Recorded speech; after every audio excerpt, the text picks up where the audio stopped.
Up on NBA Today, the full schedule comes out this week, and we've got the rollout for you on when you can expect the marquee games to be revealed. Plus, our panel has some ideas for which games they want to see on opening night, what they have in mind that might be a little bit different than you expect. And, of course, the Lakers, right? They underwent massive changes this offseason. So did the Celtics. So how did the purple and gold stack up against their longtime rivals? We'll discuss. NBA Today starts right now. The 2026-2027 NBA season, it is rapidly approaching, and the schedule for the upcoming season will start to be revealed in less than 17 hours, beginning with the slate for opening week and Christmas Day. So these are our spidey senses, right? If tradition holds, we can expect to see the New York Knicks raising a banner on opening night. Reigning champions, they win almost 80% of the time on opening night of the following season, and the Knicks are 2-0 in those games. But will reigning MVP Shai Gilgeous-Alexander play again on opening night? SGA, he scored 35 points in a double overtime win against Houston last season. That was a fun game. The first time a reigning MVP had played on opening night in 10 seasons. And nobody has played more season openers than LeBron James, who's back for a 24th season, his first with the 76ers. LeBron has scored the most points in season openers in NBA history, and he has a losing record in those games, though, 8-14. Will the tides turn? Hall of Famer Mark Spears, our senior writer for Anscape, DDJ David Dennis Jr., Dave McMenamin, our senior writer. I am Malika Anders. In just a matter of hours, we're going to be able to go on to ESPN.com. We're going to be able to click over to the schedule tab, and we will know exactly who is playing on opening night. But that hasn't happened yet. So when the league kicks off on October 20th, what, Mr. Spears, is the one game that you're going to want to see? Come on now. We know what it is. It's the champs, the Knicks, against New Yorker LeBron James and the Sixers. New Yorker LeBron James. In Madison Square Garden. Good luck, Sixers fans, getting tickets to this.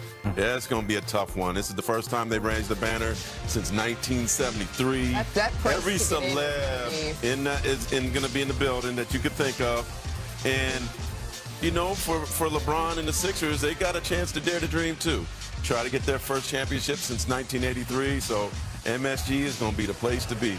I feel you. I mean, look, the Eastern Conference has taken a lot of the headlines in the last few weeks with LeBron, with Boston, with Jaylen Brown also. Let's not forget that maybe the two best teams are in the Western Conference with San Antonio and OKC.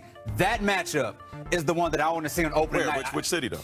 Put it in San Antonio. They won. You gotta. They gotta have home court. I want as many games of this as possible. They went 7. I want it more. I want them on opening night. You want that opening night, not Christmas? See, I want it opening night. I want, because there's so many questions I want right out the gate. I want to see how Chet responds to everybody talking about him getting his lunch money took by Wemby. I want to see what J-Dub comes back with. He was hurt. I want to see what De'Aaron Fox does when he comes back. Everybody's talking about how his finals were. The Spurs are now the hunted. They were the surprise last year. I want to see how these two teams come out the gate. I love them both, but I'm going to double down on Mark's pick, because I just think that when LeBron came back to Cleveland the first time, or I guess the second time I should say, he said this is going to be one of the biggest sporting events ever. The spectacle of him returning to the Cavs. And guess what? They played the Knicks, and he lost. So now he has this final chapter of his career going to Madison Square Garden, his favorite place to play on ring night, and maybe get a chance to even up that opening night record. I mean, it's still going to be 9-14 if he gets the win, but I think that's the most scintillating matchup. Yeah, I like that one, but I'm with DDJ. Give me that Western Conference Finals rematch. I want to see that one again and again and again. And I'm so glad that we're going to get to see it, we hope, 4 times over the course of the regular season. But it seems like we're all kind of on the same page. Those are the two that we're tossing up in the air and marinating on. So let's dive into some potential Christmas slate games. We're going to do a little this or that. Who would you rather see play on Christmas? And we're going to start right there with LeBron James and the Philadelphia 76ers, because they could play Jaylen Brown's old squad, or LeBron James could square off against the Lakers. DDJ, which one would you rather see? I want to see Philadelphia and Boston. Like, I mean, the Lakers, LeBron and Luka, they still all kind of like each other. It's all nice. The vibes with Jaylen Brown and Tatum on the court together in Boston, hopefully in Boston, it's going to be it is going to feel like Game 7 playoff matchup.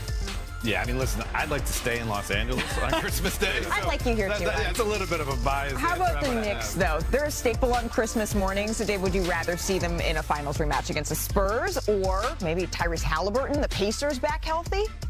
Let's give me the finals rematch. Yeah. I think that was such a classic finals. You talk to people who cover the league for a long time. It's the best 5-game series they can ever remember. Yeah. And so let's make it game 6. All right. Christmas Day. So let's say the Spurs aren't playing the Knicks on Christmas. Would you rather see a big man matchup, Wemby facing Nikola Jokic in Denver, or the Heat and Bam Adebayo and Giannis? I want to see Giannis, man. I want to see him and Wemby go at it. Those are very, very underrated matchups that don't happen too often and still won't, but I want to see the two Euros go at it. You think Miami's going to get a Christmas Day matchup? I mean, I guess with Giannis and right? They probably will, but they don't want to see the Bucks. So. I want Jokic. All right, how about this one? This one may be a little bit unorthodox, but you mentioned the power shift. We're talking so much about the East, and the Warriors, they're projected to be under 500. So, do you still think, DDJ, that we're going to see them on Christmas? Yeah, you got to see Stephen Curry on Christmas Day. Like, it has become a Christmas tradition to see him. And you got to have LeBron, KD, Steph. This is how you see them on their way out. I don't just want to see Steph on Christmas. Give me Warriors, Rockets, Steph, and KD. Warriors, Rockets on Christmas. I love it. I think it's a great idea. And both those guys, they're the people that have carried this league for so long. All right, so this is how the schedule, we're again just hoping and wishing. This is the actual rollout schedule. Starting tomorrow, opening week, Christmas Day games, they're going to be announced on Good Morning America with me. Get up early. Wednesday is going to be the NBA Cup schedule release, and then Thursday will be the rest of the season with full coverage and reaction right here on NBA Today at 3 o'clock Eastern on ESPN2. Flynn will shoot it. Morrow will rebound it. And Don Nelson stands alone. No man that has stalked the NBA sidelines has ever won 1,333 games until tonight. I told those guys in the huddle that I loved them to death, but sometimes they're a pain in the ass to coach. But most of the time they give me everything they got, and I love them to death. We believe in you, Coach. Yep. That's for you, Coach. Yep. So the old adage goes, they don't make men like that anymore. But they didn't make men like Don Nelson before him either. And Nelson, one of the league's most colorful personalities, he passed away on Sunday at the age of 86. It was a life well lived. His Hall of Fame career, it spanned 42 years as a player and a coach in the association. He racked up 5 championships as a player with Boston, plus over 1,300 wins as a head coach. But numbers, right? They can't really measure Nelson's impact on the modern game. Of course, he invented Nelly Ball, a fast-paced, positionless style that redefined basketball as all of us know it. He was a maverick in every sense of the word, and it was fitting that Nelson coached the Mavericks and later pulled off one of the greatest playoff upsets. I was sitting right there of all time against Dallas as Golden State's head coach in 2007.